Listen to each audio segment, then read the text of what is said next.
بالله من الشيطان الرجيم بسم الله الرحمن الرحيم يثبت الله الذين آمنوا بالقول الثابت في الحياة الدنيا وفي الآخرة ويضل الله الظالمين ويفعل الله ما يشاء۔ اس کی تفسیر میں علامہ ابن کثیر رحمۃ اللہ علیہ نے لکھا ہے کہ ایک انصاری صحابی رضی اللہ تعالیٰ عنہ کا انتقال ہوا۔ جب قبرستان گئے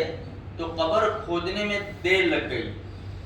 تو نبی کریم صلی اللہ علیہ وسلم بیٹھ گئے۔ صحابہ کرام فرماتے ہیں کہ ہم بھی اللہ کے رسول کے پاس اس طرح بیٹھ گئے جس طرح ہمارے سروں کے اوپر پرندے،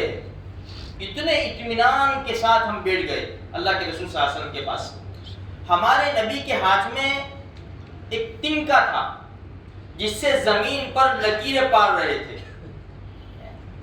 اور سر اونچا کر کر ہمارے نبی نے پھر یوں فرمایا کہ عذاب قبر سے پناہ چاہو۔ 3 مرتبہ اللہ کے رسول صلی اللہ علیہ وسلم نے یہ عمل کیا وہیں پر بیٹھے بیٹھے۔ اسی لیے بخاری شریف اور مسلم شریف کی روایت ہے، نبی کریم صلی اللہ علیہ وسلم کا پاک ارشاد ہے کہ جب انسان مر جاتا ہے اور قبر میں رکھ دیا جاتا ہے، یہاں پہنچ کر شراح حدیث نے، حدیث کے شارحین نے لکھا ہے کہ صرف قبر کی بات نہیں ہے، یہاں پر انسان جس حالت میں بھی ہو، اگر مر گیا، اس کو دفن کر دیا گیا یا جلا دیا گیا یا ڈوب گیا، بہا دیا گیا یا جانور نے کھا لیا اس کو، تو اس کی روح اصل ہے، روح کو دوسرا جسم دے دیا جاتا ہے۔ تو جب انسان قبر میں رکھ دیا جاتا ہے تو اللہ کے رسول صلی اللہ علیہ وسلم فرماتے ہیں ابھی تو دفن کرنے والے وہی ہوتے ہیں، یعنی بالکل جا رہے ہیں، اور مردہ ان کے قدموں کی آہٹ بھی سنتا ہے، اتنے میں 2 فرشتے آ جاتے ہیں۔ اور یہ جو حدیث میں بیان کر رہا ہوں اس میں ایک سوال کا ذکر ہے، جیسے قبر میں 3 سوال ہوں گے، ایک اللہ کے بارے میں، رسول اللہ صلی اللہ علیہ وسلم کے بارے میں اور دین کے بارے میں۔ اس حدیث میں ایک سوال کا ذکر ہے، جب رکھ دیا جاتا ہے 2 فرشتے آتے ہیں، سوال کرتے ہیں کہ اس شخص کے بارے میں کیا کہتے ہو تم، یعنی نبی کریم صلی اللہ علیہ وسلم کی ذات کے بارے میں۔ پھر ہمارے نبی فرماتے ہیں کہ جب وہ مردہ جواب دے دیتا ہے اچھی طرح تو فرشتے اسے کہتے ہیں، کیونکہ اس کو بٹھا دیتے ہیں اور بٹھا کر سوال کرتے ہیں، فرشتے کہتے ہیں کہ دیکھ وہ فلاں جگہ دیکھ لے تو، جو جہنم کی جگہ ہے، تو نے یہ جواب دے دیا تو تو بچا لیا گیا، اب تیرا ٹھکانہ جنت میں ہے۔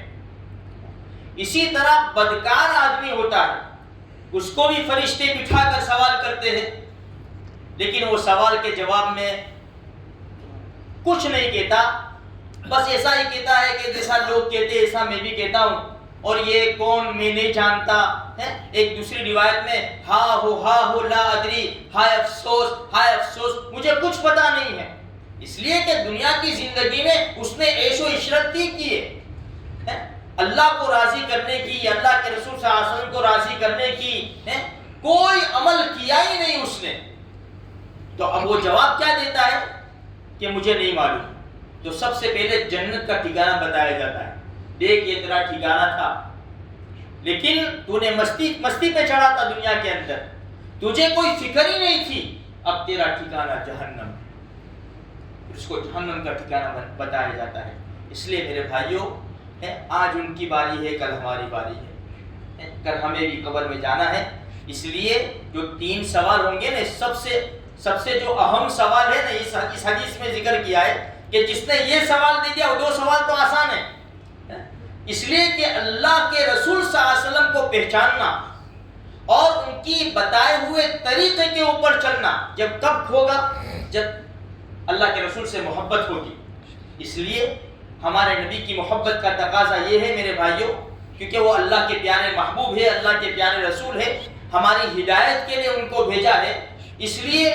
ہم ان کے نقش قدم پر چلنے کی پوری کوشش کریں، ہم ایسے اعمال کریں کہ ہمارے اعمال سے اللہ بھی راضی ہو جاوے اور اللہ کے رسول صلی اللہ علیہ وسلم بھی راضی ہو جاوے، اور کل قیامت کے میدان میں ہمیں بغیر حساب کتاب کے جنت میں داخلہ مل جاوے، ہمارے نبی کے ہاتھوں جامع کوثر نصیب ہو جاوے،